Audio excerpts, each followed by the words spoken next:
ఎందువల్ల అంటే ఆలపాటి రాజప్రసాద్ అనే వ్యక్తి తెనాలికి ఇక సంబంధం ఉండకపోవచ్చు. పదవి ఇస్తే ఎమ్మెల్సీగా ఇచ్చి ఏదో ఒక కేడర్ నుంచి ఎమ్మెల్సీగా ఇచ్చి వారిని కోరించుకుంటారు. ఆ తర్వాత అవకాశం ఉంటే మినిస్ట్రీ కింద కూడా ఆయన తీసుకుని మినిస్ట్రీగా ఎక్కడొక చోట ఆయనకి పదవి ఇచ్చే అవకాశం ఉండదు. తెనాలికి నియోజకవర్గానికి సంబంధం ఉండదు.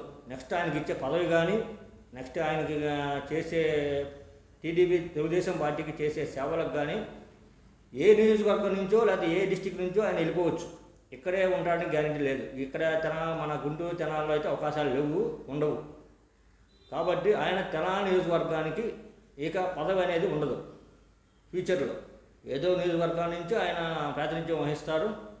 అక్కడ నియోజకవర్గం నుంచి మినిస్ట్రీ కిందో ఎమ్మెల్సీ కిందో కొన్నాళ్ళు ఆయన చేసి ఆలపాటి రాజప్రసాద్కి తెలుగుదేశం పార్టీ నుంచి సపోర్ట్ చేసేవాళ్ళు ఎవరైతే ఉన్నారో వారందరూ మనోహర్ గారికి ఆఫీసులో కూర్చోండి, లేదా డాక్టర్ పెమ్మసాని గారు ఆఫీసు ఒకటి ఓపెన్ చేసినట్టున్నారు తెనాల్లో, అక్కడికి వెళ్ళి కూర్చోండి, వాళ్ళకు సపోర్ట్ చేయండి. తెలుగుదేశం పార్టీని, జనసేన పార్టీని, బీజేపీ పార్టీని, ఉమ్మడి పార్టీ అభ్యర్థులను గెలిపించండి. ఆలపాటి రాజప్రసాద్కి తెలుగుదేశం పార్టీ నుంచి సపోర్ట్ చేసేవాళ్ళు ఎవరైతే ఉన్నారో వారందరూ మనోహర్ గారికి ఆఫీసులో కూర్చోండి, లేదా డాక్టర్ పెమ్మసాని గారు ఆఫీసు ఒకటి ఓపెన్ చేసినట్టున్నారు తెనాల్లో, అక్కడికి వెళ్ళి కూర్చోండి, వాళ్ళకు సపోర్ట్ చేయండి. తెలుగుదేశం పార్టీని, జనసేన పార్టీని, బీజేపీ పార్టీని, ఉమ్మడి పార్టీ అభ్యర్థులను గెలిపించండి.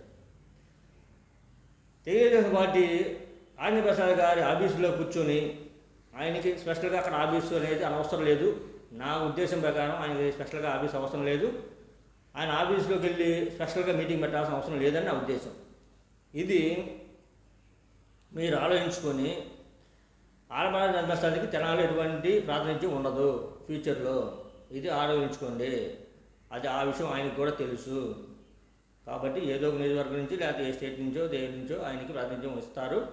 దాని ప్రకారం ఆయన టీడీపీకి, తెలుగుదేశం పార్టీకి ఆయన సేవలు అందిస్తారు. తెనాలికి ఎటువంటి కార్యకర్తలకు ఎటువంటి సంబంధాలు ఉండవు ఫ్యూచర్లో.